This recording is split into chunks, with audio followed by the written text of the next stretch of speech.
Bluegrass Jamalong is proud to be sponsored by Collins Guitars and Mandolins, each and every one built from the sound up in Austin, Texas.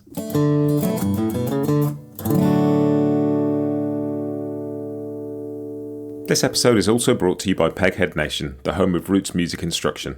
If you want to improve your playing, join me and thousands of other pickers getting better every day at pegheadnation.com.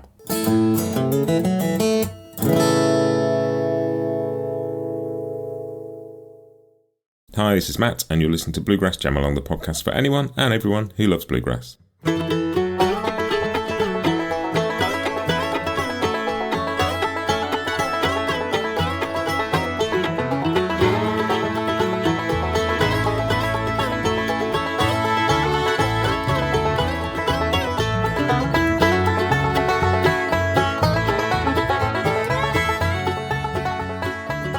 Hey everybody, welcome back to another episode of Bluegrass Jamalong, and I've got an interesting one for you this time. Inspired by having listened back to a few of the episodes over the last week or two, and just realising how much stuff there is in them about learning to play music from some incredibly kind of bright, knowledgeable and really eloquent people to chat about this stuff. And I thought I would pull a few of them together into an episode for you because Like all of us, I'd struggle with sort of sticking with stuff, learning, having confidence, getting through those different ups and downs of the musical journey. And I thought there'd be some stuff in here. It's not aimed at being a sort of particularly linear line through this stuff, just a grab bag of different stuff. And the idea is that you listen to it, and there's something in there for everybody that will help them wherever they are, sort of on their journey. And I hope there's something in there for you. And if you've listened to all of these before, I still think it's worth a listen through because there's going to be something in these for you, but like regardless, it might also serve as a cool intro for some of you who haven't heard all these, who might want to go back and check some. So you are going to hear from Josh Turknett, who is a neuroscientist who's done a lot of work on how our brains learn, particularly relating to music, and he is fascinating. And you're going to hear from him about like how our brains kind of learn new things when we play music, but you're also going to hear from him on how much we should practice every day. And I think you'll be pleased at the answer. It's not 9 hours. There's some cool stuff, really interesting. You're also going to hear from Bryan Sutton, who not only is an incredible guitar player, he's also a very good teacher and has been teaching with Artist Works for a long time, teaching lots of people, including me. And he's got some real insights and some real interesting stuff about what being a kind of human musician is, and that will make sense maybe when you get to that bit. You're going to hear from Sierra Hull, who is also an Artist Works teacher, and is a bit newer to that journey than Bryan, but shares some of her thoughts about teaching and learning and how that's helped her, but also about when it's time to put aside the stuff you've learned and just make music. So that's a really cool one. You're going to hear from Stephen Mougin, who is a great guitarist with the Sam Bush Band, runs Dark Shadow Recording, but also does band coaching and has some really interesting insights on ear training, on how to practice as a band, to take this stuff beyond just being you as an individual musician. You're also going to hear from Scott Nygaard, founder of Peghead Nation, about kind of the ideas of learning to be yourself as a musician, not just learning to play what everybody else plays. And that was a really interesting conversation. You're also going to hear from Oliver Berkman, who is not a musician at all. He's an author who's written a brilliant book called 4,000 Weeks, all about how to kind of get stuff done in a very human sort of way, and just about dealing with some of the things that get in our way and stop us doing things. So that's a cool one. And there's a little thought from me in there as well at one point. I'll give you a little introduction to each as we go, but I'm not going to over-explain it. I'll let these segments essentially speak for themselves. But let's get cracking. The first one up is going to be Josh Turknett, chatting about kind of how we approach the beginning of learning to make music. In the early stages of learning, especially music, it can be easy to be overwhelmed by where to go and what to do, and it can also be tempting to try to do too much. Right? You go into it because you're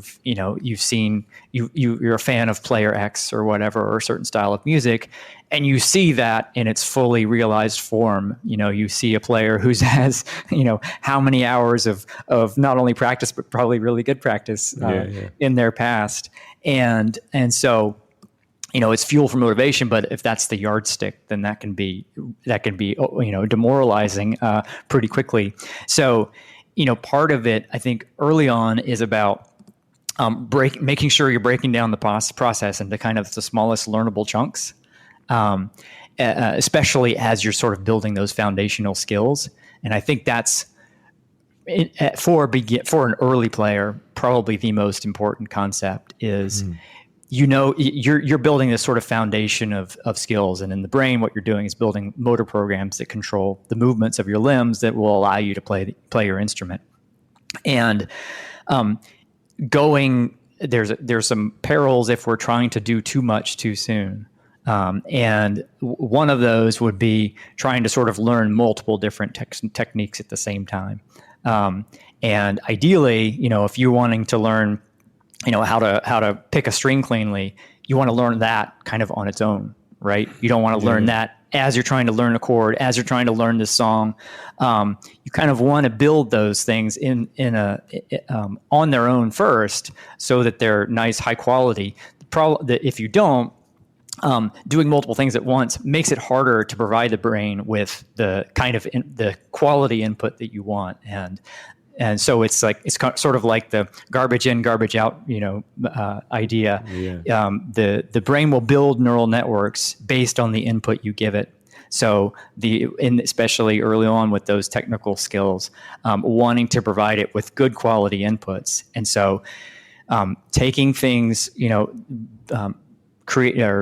the sort of smallest learnable thing you can, and then not being afraid to play things slow and easy from the start. Doing too much, going too fast, all of these things. Our brain's going to adapt to what we give it. So if we sort of play stuff that's beyond us too fast and we're sloppy and whatever, it will build sloppy neural networks. And it's a lot, as anybody knows who's tried to break a bad habit, it's much harder to break them than it is to form them right in the first place. So I think the thing to think about early on is, how do I form good playing habits? And the keys there is start simple and slow. And going slow in the beginning is how you go fast later on. Cool. And next up, you've got Bryan Sutton. And Bryan's going to talk about some of the things he's learned as a teacher on Artist Works and just some stuff. One of the things Bryan talks about is the idea of a journey as musicians and what that means in terms of like a metaphor for where we are on our different paths through this. And it's something that will crop up again in these conversations. It's been a theme of the podcast over the years, and it's very cool and very interesting. So here is Bryan Sutton. There's maybe a starting point. Your approach is very much based around a human rather than a musician, and a human expressing themselves through music. And I wondered what your sort of thoughts were on the role of a teacher in the modern world where all the information is out there. Right. I have, it's sort of a collection of things, basically, but we tend to dive into the, the nuts and bolts of here's an instrument, here's all the notes, here's a piece of music to look at or a song to learn. And there's, at the end of the day, a lot of what I call doing music kind of activity that goes on. And I think we all do it, and it is a natural part of the equation, of the recipe, if you will.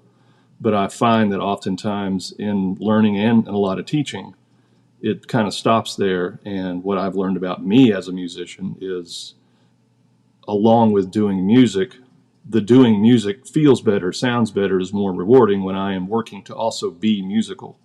And that also leads to, very kind of specific things to work on and to acknowledge and to, feel like that you're improving around as far as, that the depth of understanding and awareness and what an experience is.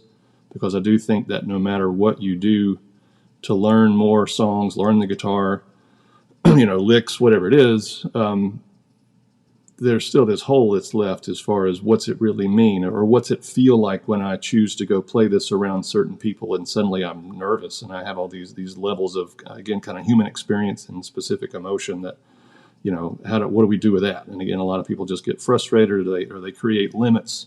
I can't play this fast, or I can't do what this person does. I can't improvise. And I tend to think when we really ultimately combine work to be musical along with the doing music, we're able to hit everything. It's more comprehensive ultimately. And so again, worked on all that with me. And I felt like for me to be a teacher, it's only honest for me to try to cover as much of that as possible. And I think that word honest is a really interesting one, because one of the things that I've appreciated most, like from you, but also just from the general bluegrass world, is there's not a strict divide between who is a musician and who is the audience. And so there seems to be some honesty and some, like, a simple example of this was I posted something on a guitar Facebook group the other day saying I was playing the same bit over and over again to try and get it into my fingers. And you jumped on and went, yeah, I spent a lot of time on that as well. Mm-hmm. There's the idea that people can see that you've been where they are, and we're all on a musical journey. We're just at different stages of it. I think it's a really powerful thing, because people forget and they just compare themselves to where they want to get to. Yeah, that's part of that common sort of limiting stopping place. We're just not quite understanding what everybody deals with, whether you're someone that's been doing something at a relatively high level for a lot of years, or somebody that picked up a guitar a month ago. Obviously, that's two different spots of the journey, but the technical parts of the journey and the human experience level are still very much the same. I'm still very much the same, kind of nervous person standing on the side of a stage as I was when I was in my 20s or teens, and that's one of the cool things about working on a lot of these more human elements or experiential elements, is that, again, you never really learn them, but you just learn strategies to help deal with things like performance pressures or anxieties, or even just sort of accepting the beauty of what the journey can be, meaning it's not about a set lick number or tune number. I mean, there's just always something more to learn, and that's not to be oppressive, like we'll never get it, but that's exciting. That's really, I mean, I think ultimately the most rewarding part about it is the fact that we never, there's nothing really to just plant the flag and say, I've done it all. There's never that part of the journey. Cool. That was Bryan Sutton. Next up, we've got Sierra Hull, who is chatting about some of the stuff she's learned through teaching, but also some of her approach to then turning that into making music. I think you'll find that really cool. So have a listen to Sierra.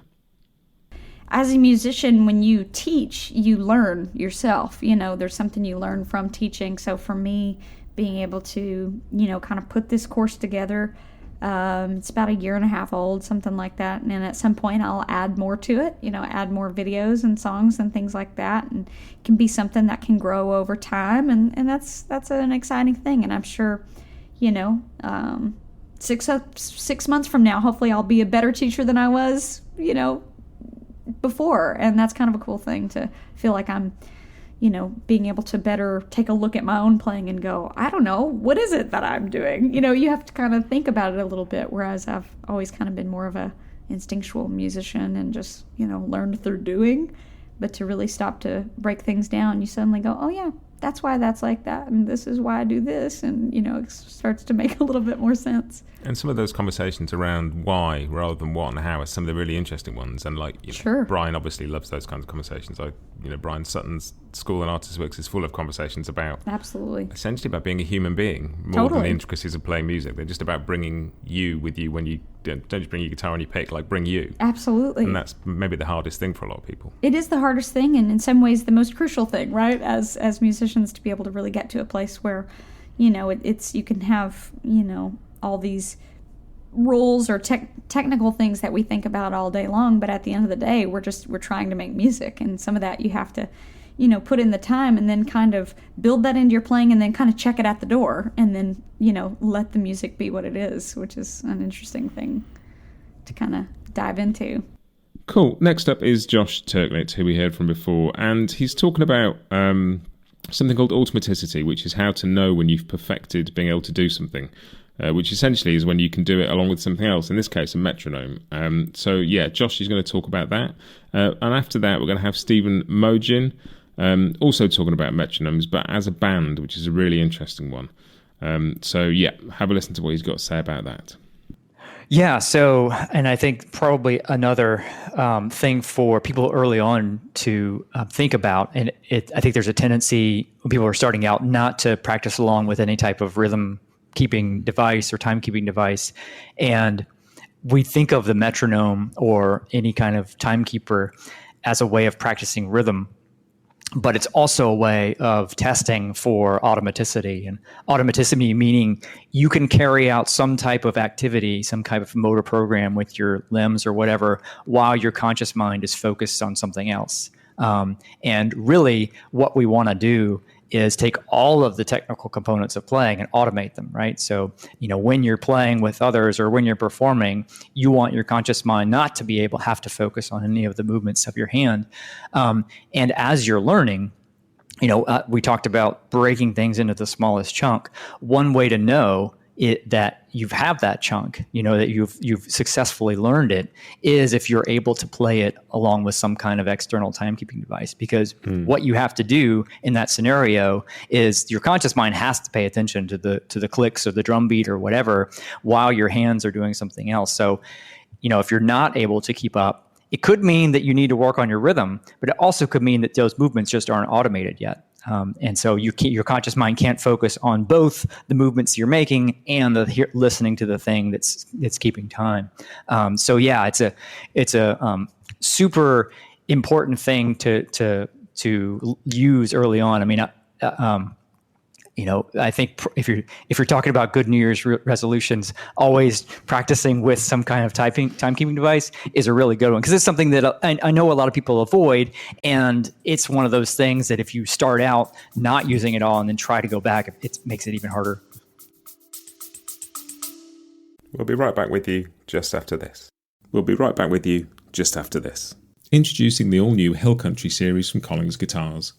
Although strongly bluegrass-inspired, these new Dreadnought and OM models are highly versatile and represent a significant tonal expansion to the Collings flat-top lineup. Featuring matching hand-pulled appointments and individual tone wood selection and voicing, the Hill Country guitars deliver a warm, woody and deeply fundamental voice not previously heard from their acoustic instruments. Check out Collings' YouTube and social media channels for demos by world-class bluegrass pickers Jake Workman, Bob Minner and Kenny Smith. You can also get hands-on with the new Hill Country series at the Collings Guitars and Mougin Music IBMA booth in Raleigh, North Carolina from September 27th and 28th. You can learn more at collingsguitars.com.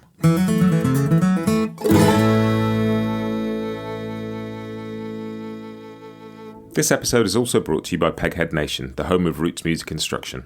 With 65 streaming video courses for guitar, mandolin, banjo, fiddle, dobro, bass and ukulele from some of the leading names in acoustic music, Peghead Nation has something for every picker.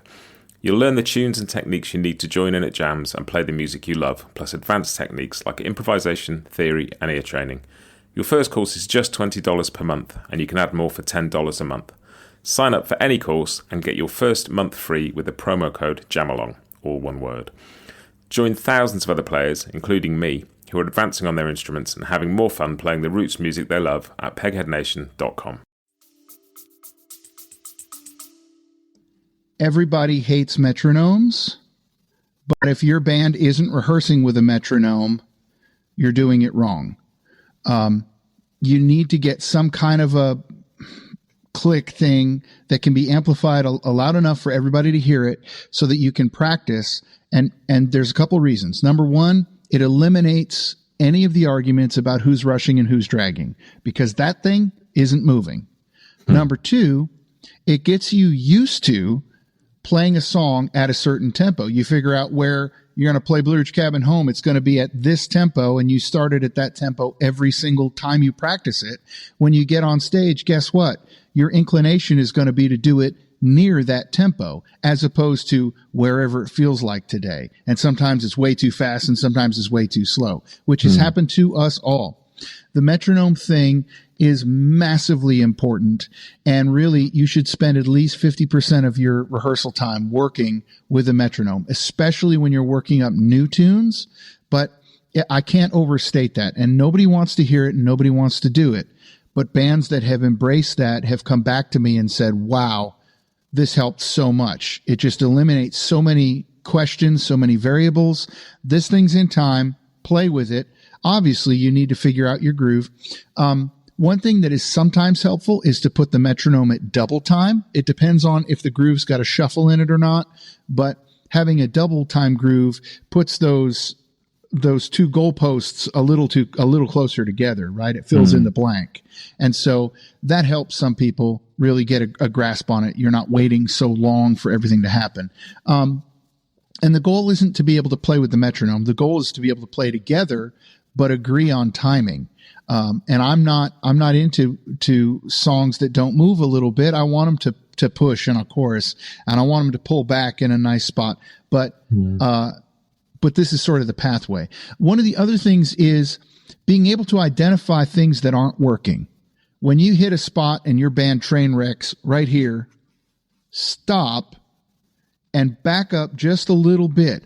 The mistake I see a lot is folks will make a mistake in the third verse, or with their arrangement, they've got some complicated thing. They're not going to the bridge the right way. Well, they'll stop and go back to the beginning of the song. So stop, zoom out just a little bit. Okay, we're having trouble getting into the third chord of this thing. So let's go back 5 chords or to the next phrase that makes sense and play from there into it and work that until it actually works. Now let's zoom out a little more, play the whole section before and the whole section that has the problem. If we can do that 2 or 3 times correctly, then we go back to the whole song and run it through. So being very careful to identify, isolate, work it out, and then expand the chunk that you're working on. That's kind of the biggest rehearsal thing. And that will save you so much time in rehearsal. I can't tell you how much time I've sat through rehearsals of people who I was just working for, and I had no, but a lot of hemming and hawing about where things were and what they were supposed to be doing. And it could be solved in minutes by saying, here's the problem. Here's the chunk we need to look at. How can we all come together to fix this? How can we zoom out and play those sections together and then work the tune? So the other thing is making sure, like we talked about a minute ago, that you're giving 100%. When you're playing a tune, there is nothing else. You either play it or you don't. There's no kind of playing a tune. So if you're going to kick off a tune, you're going to give it 100%. And also, you want to commit to the performance. Like every performance matters, because you want to be rehearsing the way you're going to play it on stage. And you don't want to sort of rehearse halfway, because then it's going to sound halfway. And you want to give your bandmates something to feed off, right? Because all of us have kind of a grumpy day every once in a while, and you don't really feel like doing this or whatever. But I assure you, somebody hits a lick somewhere and you kind of wake up and go, yeah, I love doing this. This is fun. Let's give it some more juice. So yeah, being very mindful of that, and breaking your rehearsal into different chunks. So if you're going to spend an hour rehearsing with your band, it's, 15 minutes on new stuff, 15 minutes on older stuff, and 15 minutes on kind of in between stuff that isn't brand new, but still isn't really dialed in, or however you want to split it, but kind of in that regard. Yeah, I guess that, and selecting material with bands. Sometimes I run into bands that don't select materials that they can sing. Your band has to figure out what it's good at, go after that, and then try to expand. It's a mistake to go headlong into an area that you're not really proficient with. But I don't discourage anybody from, embracing this and going for it. It's a fun thing, but I think it's important for us all to take a step back and say, all right, are we good at super fast songs? Well, no, we all kind of suck playing fast solos. Let's maybe let's put our up-tempo stuff down here and maybe look for something that's more realistic. Whatever the case may be. Are we good at Stanley Brothers 3/4 time thing? Well, no. All right. Well, let's only do one of those instead of 6. Just trying to be realistic about what your band's strengths are. And it's hard to check in on all that stuff, because it becomes, with a band, you've got a lot of attitudes and ideas, and it can be a challenge to figure out if everybody's on the same page. And sometimes you're not, and sometimes that's a good thing to learn too. Cool. We've also got some more from Stephen Mougin, just about wrong notes and how how to get over when things go wrong and how to make progress despite yourself, and just a really, really human, lovely ideas in this. There's some really cool stuff in here. I think a lot of bands are afraid to really go after it. They're afraid, folks are individually afraid they're going to play wrong notes. We all are. I mean, nobody likes to fall on their face. The pros have just got more experience at that. They're more experienced at hitting wrong notes, letting it go, and then moving on.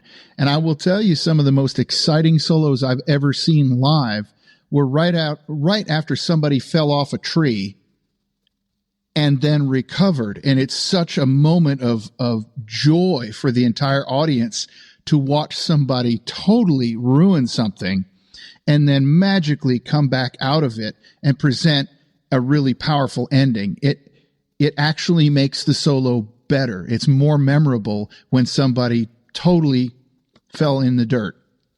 And, not that I advocate that, but just, I guess my pitch is for folks to be confident enough in yourself that you're willing to play music with others. And if you pile something up, forgive yourself and let it go. In fact, this is something I've been working on for years. I was chatting with Bryan Sutton about this a couple of years ago. We did some co-bill things, the Bela Bluegrass Heart and the Jerry Douglas Band and the Sam Bush Band. We did a couple weeks of shows as a package thing. And so we were hanging out literally every day, nerding over guitar stuff, which is a real treat. Anytime you get to hang with Bryan, you're going to learn something about guitar and life. He's a very philosophical cat. And I was frustrated with my own playing, having whatever issue I was having. But he said to me, "Have you ever seen anybody play a wrong note on a guitar solo?" I said, "Yeah, of course." He said, "Well, how did you feel about that?" I said, "Well, it happens to everybody." He said, "All right, well, what do you do for yourself when that happens?" I said, "Well, yeah, I beat myself up." He said, "Well, you need to forgive yourself just like you'd forgive anybody else. But we're so inside our heads that it's really hard to do that." And that's that communication thing. When you take the I out of it, you become a better band member. You become a better soloist because it's a function of the entire ensemble.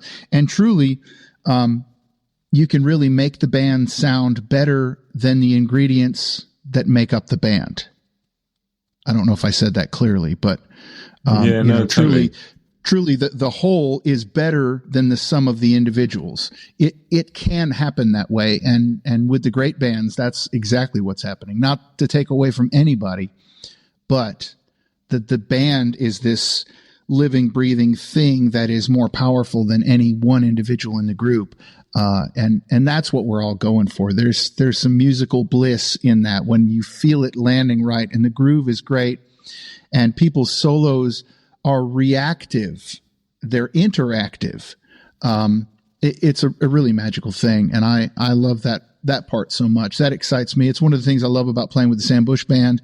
If somebody plays a little riff somewhere, it's going to pop up around the stage. Everybody's listening to everybody all the time. And, somebody's going to quote it or turn it upside down or flip it on its head or whatever the case may be. It's going to appear and reappear. Sometimes as a joke to each other, but that's the magic of really listening and reacting and playing music together. That's the thing. Great. That was Stephen Mougin. And next you are going to hear from me.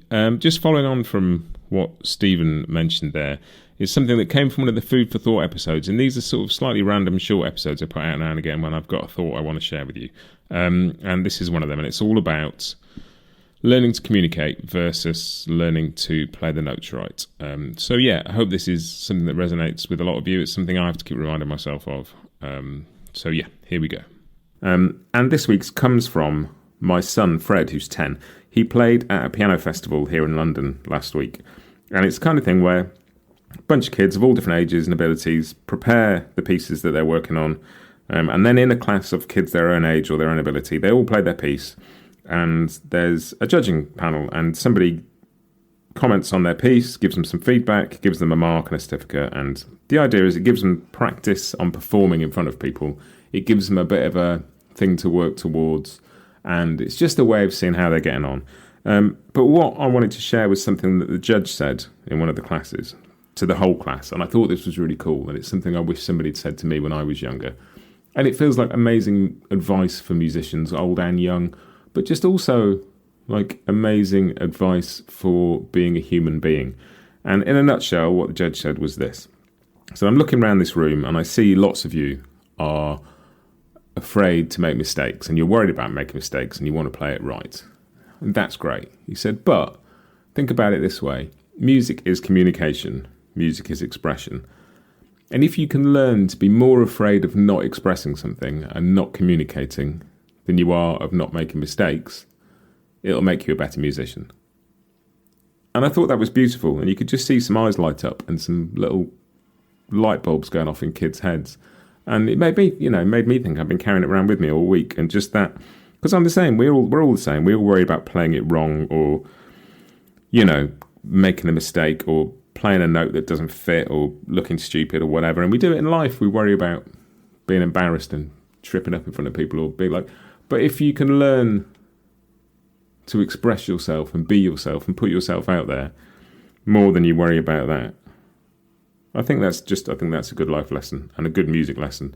And essentially it's about being prepared to be vulnerable. And when we play music, we should be, because it is communication, and it's that simple. So that's it. That's the thought. That's the food for thought this week, is just that idea that if we can all learn to be a little bit more worried about not expressing something and not communicating and not connecting, then we are worried about looking silly. I think music would be better. I think we would be better. I think the world would be better. And it's a lovely thing. And it made me smile. And I hope it makes you smile. Cool. And we've got Josh Turknett again talking about kind of how we learn and the idea of how we learn differently in different phases of our lives. And I think this really applies to music. So, I'll let Josh explain. I think it's another of the lovely ideas from the book, is that it's just a journey, and it's we're all different. And it's a theme that's really emerged as I've talked to musicians on this podcast. It's easy, and I've said this before, but it's easy to get the idea that, the best players in the world, like Bryan, Sutton, for example, have arrived and are enjoying the view. But they're not. They're just going, great, here we are. All right, what's next?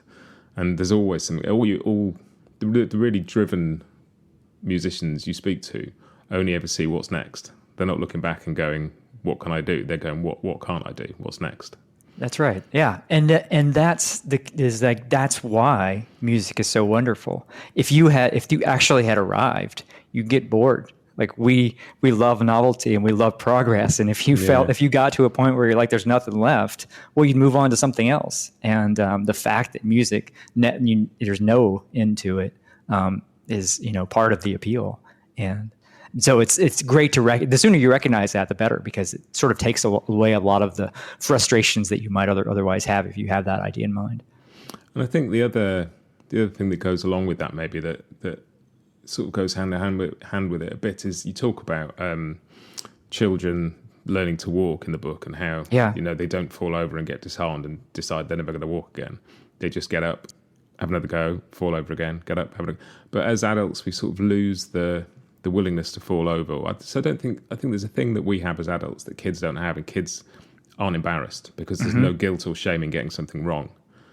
We feel that more acutely as we get older, and it's hard to dislodge that. But actually, the idea that there is no failure, just feedback, is incredibly powerful and yet difficult to fully commit to for people who.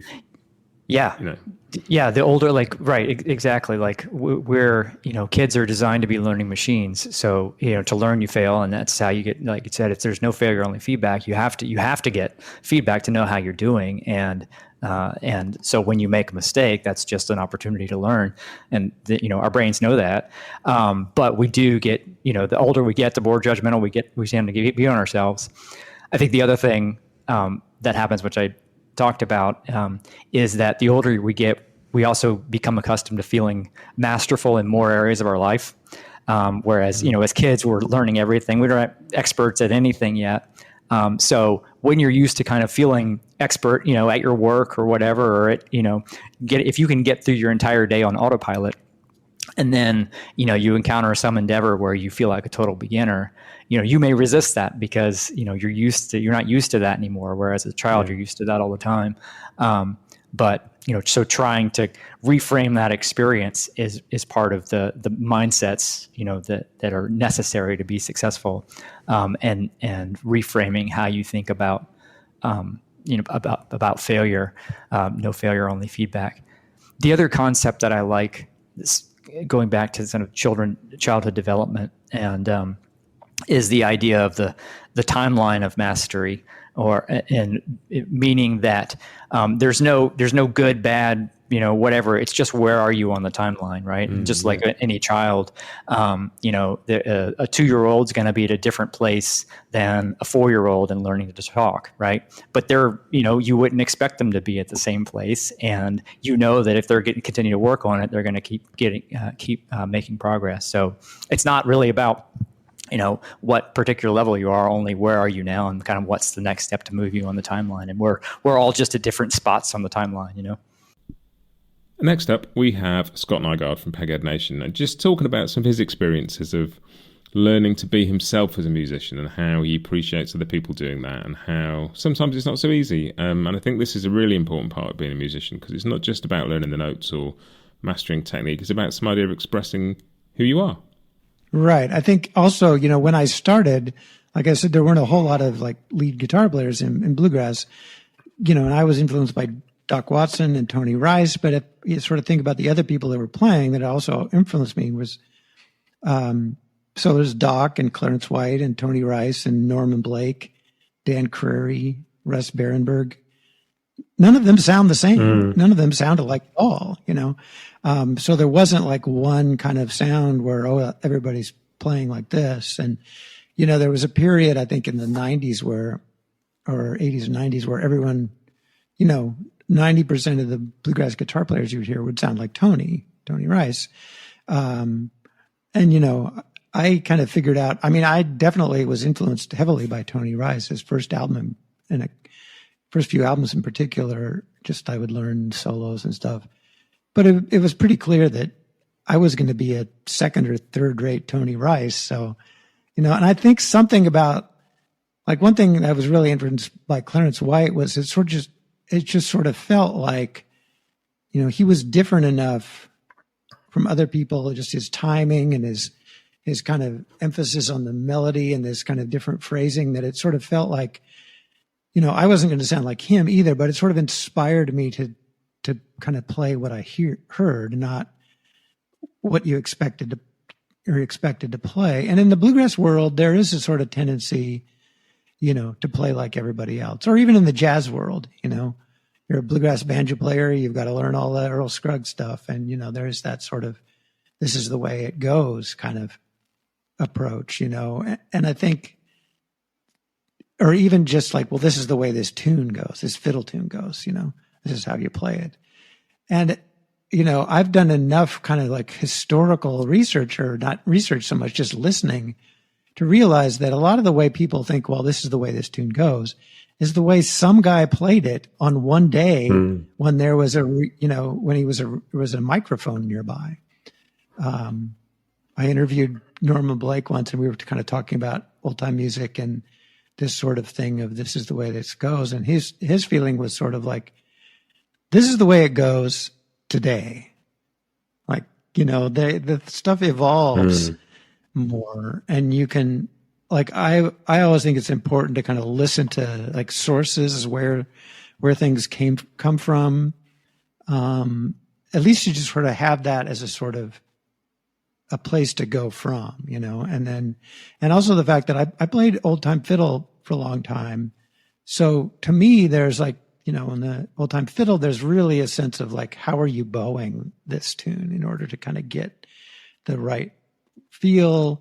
And so, when I came to put those things on the guitar, it wasn't like, oh, I'm just going to pick every note, down to da da da da da da da da. There was always this coming from the fiddle where you're trying to get this rhythmic feel to it, and you're thinking about how to bow it and in order to get this sound. So to me, it was sort of like, yeah, I can take this tune that might have been on the fiddle. I want to learn maybe how it was originally played, or originally being, the first recording or whatever. But then I'm going to, and I'm never going to sound like that playing it on the guitar. So I just have to find a way to make it sound good to me on the guitar. Cool. Next up, we have Josh Turknett again with a really interesting thought about how much we are supposed to practice in order to get better. And this is not just a kind of, here's how much you could practice or you should practice. It's like an idea of how much your brain needs you to practice. And I think this is really meaningful for a lot of us. And thankfully, it is a time frame most of us can probably do something with. So yeah, I'll let Josh explain that to you now. And I think one of the key questions that I found really interesting in the book, and that I presume most people listening to this are going to be interested in, is the idea of how much we should actually be practicing. Because you listen to, some musicians who practice 3, 4, 5 hours a day, and that's great. But I don't have that time available to me. But I don't want that to be the reason that I don't want to sit there going, well, I haven't got 4 hours to practice, so I can't get any better, because I know that's not true. And I know you've got some very definite ideas on this. Yeah. So the good news is, so you're right. It's easy to see, hear a story about player X practicing 8 hours a day and thinking, well, that's what it takes. Forget it. But it's important not to mistake like seeing that for that being the way it has to be. Right. Just because someone practices that much doesn't mean you need to practice that much to get there. So it's more of a question of, what is, like I said, it all goes back to, this is ultimately about changing our brain. So, what is necessary to do that? And so the good news there is that your initial efforts provide a disproportionate amount of your returns for any practice session. So there are limits to, if we go back to thinking about this is about changing the brain. So if I want, my goal of my practice is to signal my brain that I want it to change to support learning this new thing that I'm working on. There is a limit to how much it can actually do in the span of the day. It is a biological organ. It can't just, there's only so much reorganization it can do. It takes energy. And so what we want to accomplish is send it the signal needed to actually do that. So how much time is necessary for that? And then at what point are we sort of facing diminishing returns? And is there actually a point where we might be doing too much, where we might undermine what we're wanting to do? And there's, would love to have even more research than we have on this topic. But based on what we know, you can stimulate the brain to change in about 20 to 25 minutes of practice time, or in experimental protocols of various things that have been done to stimulate neuroplasticity. That looks to be what's necessary. And that also dovetails with research on attention, where the amount of time we can generally pay close attention to something without fatiguing and without degrading the quality of our practice or whatever is about 20 to 25 minutes. So I think that is a great target for most everybody, particularly when we're talking about stuff where we're trying to stimulate the brain to do something that it can't do today, today to do it tomorrow, right? And a lot of that has to do with a lot of the technical components of playing. And the reason the attention piece is important is that the way, our brain doesn't change in response to everything, right? You can't remember what you had for breakfast 4 days ago, or whatever. These are and that's a feature, not a bug. You don't want to remember everything. You don't want your brain to waste energy and resources, remembering things that are trivial. So most of the stuff it takes in, from our sensory organs, it forgets on purpose. So we have to have some mechanism for saying, don't forget this thing. This thing's important. I want you to change and be better at this tomorrow. And attention is the way we do that. When we pay close attention to something, that gives our brain the signal that, hey, this thing is important. We're going to devote energy tonight while you're sleeping to try to make a network to get us a little bit better at this tomorrow. So you want to be able to pay focused attention on something to stimulate it to change. And then, like we talked about earlier, it will change based on the inputs you give it. So you want to give it high quality inputs. So if your attention is starting to fade, if those inputs are no longer, as high quality, that's the time to stop. So that's where the 20 to 25 minute kind of guideline comes from. And then, if you want, if we're talking sort of about the technical components of playing, and I'm skeptical that doing much beyond that would be beneficial, just because of the limitations of biology and how much we can change. There's also a phenomenon known as motor interference, where if you practice something and then you practice something else within 4 hours of that, both of those things will be degraded. So your performance on either one will be worse than if you hadn't done the second one. So you could potentially undermine your progress either by going too long or by doing another session in close proximity. So that's where I've recommended before, if you're going to do another practice session in a day, give yourself at least 4 hours or more. Particularly if it's these technical components. Now, one of the thing that's a, sort of a caveat to think about is that there's more to playing than just learning the movements that we need to make, right? There's sure. The other category, there's training your ear, right? And there's learning all how music works, what people would call music theory, which tend to get neglected. But one of the principles of interference is that it probably matters how much the networks overlap. So if you're learning one particular thing and it's totally discrete from another, it's a lot less likely for there to be interference. So, rather than say practice for 20 to 25 minutes on learning this passage in this, in this particular piece that you're struggling with, and then don't do anything else, rather you could say do that and then maybe do something to train your ear or do something, to learn more about theory that you don't know or whatever. So it's, understanding the type of learning also matters in terms of how you're partitioning your practice time. Cool. And there's one more bit now from Stephen Mougin, which sort of carries on that thought about ear training with some other stuff you can do to get better at this. And this is great stuff that you can do away from your instrument. If you're traveling, you don't have your instrument with you, or just sat on the tube in the morning, or the subway or the bus or whatever. Really cool idea. Just have a listen to this one.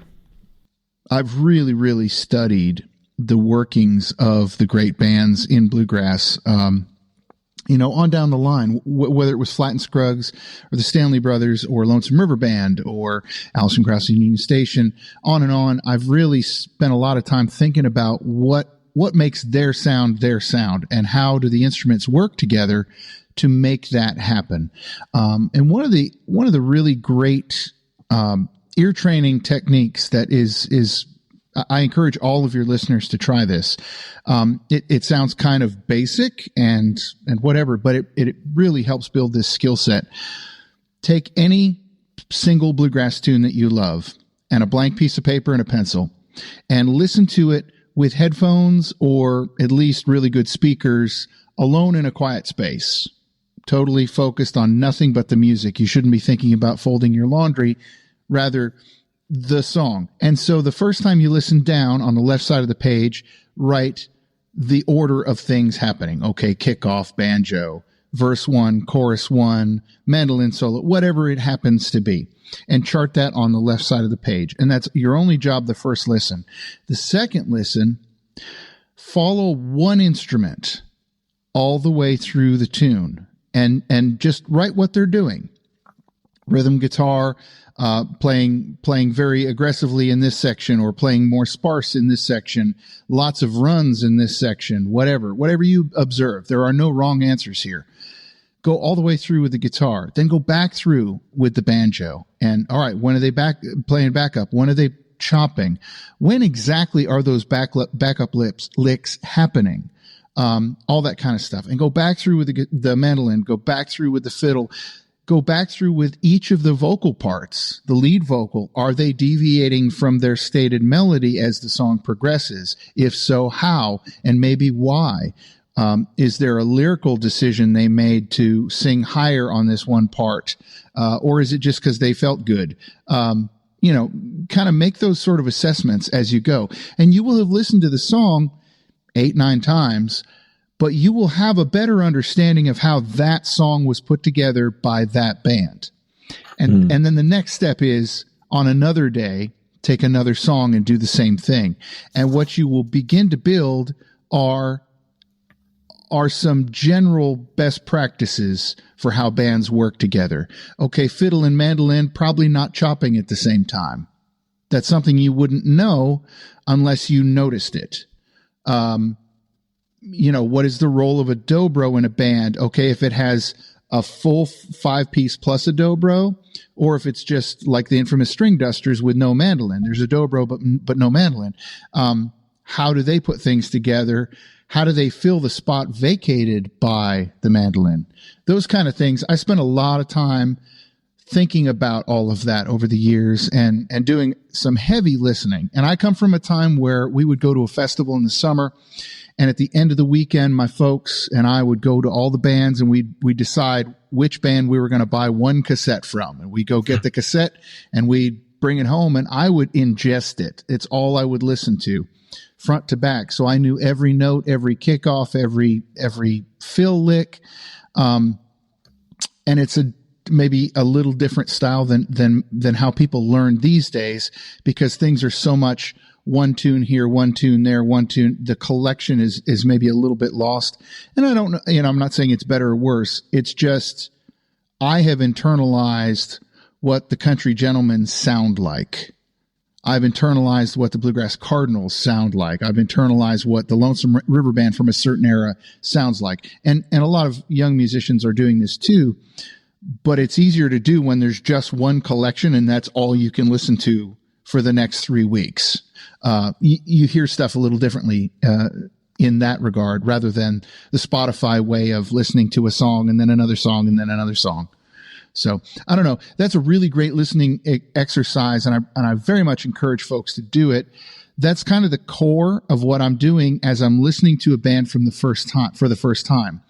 But as I'm listening, I am switching between all those instruments as it goes down, and I'm listening to it all kind of at once. I'm not really hearing it all at once, but I'm switching so quickly that I'm able to identify what's working and what isn't. And then, just figuring out a way, it's problem solving, just figuring out a way that we can make it better, make those players more successful, make the band sound better than the sound of the individual players. And then finally, talking of being on tubes and buses, and it's a final thought from Oliver Berkman about just keeping going, picking something and sticking with it. When I read his book, this is something that really resonated with me, and it's really helped me to keep putting this podcast out when I wasn't sure if I should or I could, or whether I was doing it very well or not, and just this idea of staying on the bus. And I asked him specifically to explain this in the episode. So have a listen to this. I think this is a particularly useful thing for all of us. So yeah, just very quickly, staying on the bus. This comes from a Finnish-American photographer and teacher of photography called Arno Minkinen, who somewhat famously tells this story to his students.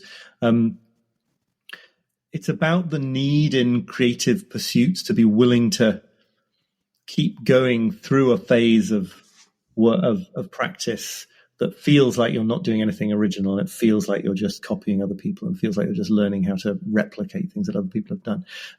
It can't be told that quickly, because I need to just sort of set up the idea, which is that the way he tells it, the bus system in Helsinki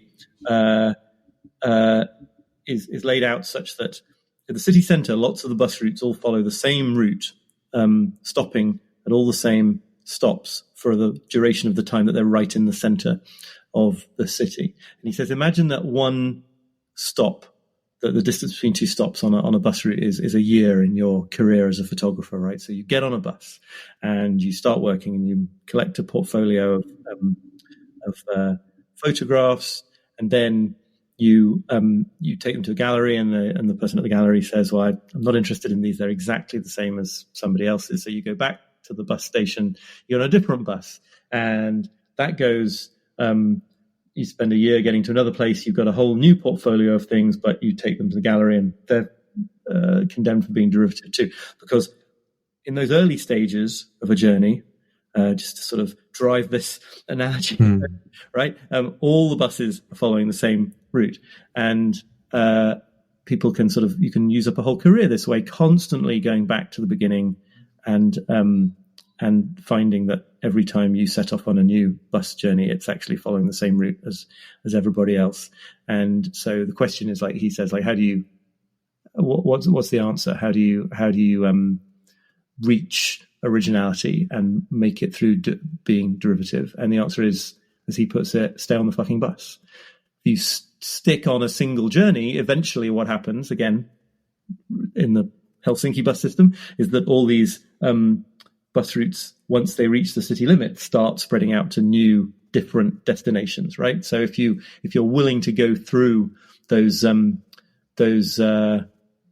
early stops of being like other people, that's when you get to the original place. So maybe there's a little bit too much about Finnish public transport in that analogy, but you get the basic idea. There's a famous line from Ira Glass, the American radio producer, saying something a bit similar, which is that there's a sense in which when you're early in the process of learning something, your taste is sort of more refined than your abilities. So you find what you're doing to be no good because you are actually someone who is really, I mean, firstly, you only came into this field of endeavor because you had a well-developed taste in it. Secondly, you're sort of constantly looking at other people and seeing what they're doing. So you're always feeling like, well, I'm just copying them, or I'm just not as good as them. It's a slightly different point, but it's related.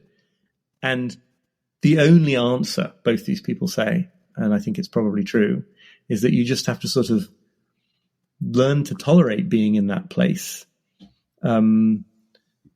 because it's hanging out in that place for a while and keeping going that will allow you to break through to the other side of it. And I made the point in the book that you could apply this to things like relationships, right? If you're sort of always looking for completely original excitement, and never willing to go through the sort of parts of a long-term relationship that do involve things that look a bit conventional, settling down, buying a house, getting, then you're pretty much destined never to get through to the place where you're with a sort of long-term life partner for decades, which might be fine. Maybe that's not for you, but the original stuff, the unique stuff, the special stuff often comes on the other side of a period of something that doesn't feel like you're necessarily on the right path. And that's it. I hope if you've listened to those before, you enjoyed hearing some of them again. And I hope if you haven't heard them, there's some stuff you want to dig into from the back catalogue there. I will stick links in the show notes to all of these. Do go and listen to them. There's some great stuff in here. And that is it. I am going to be back soon with some more content from IBMA. I am just, as I record this, about to head out tomorrow morning. And I'll have some interviews for you and some news and some updates. But that is it. Have a great week. I will see you next time, and happy picking.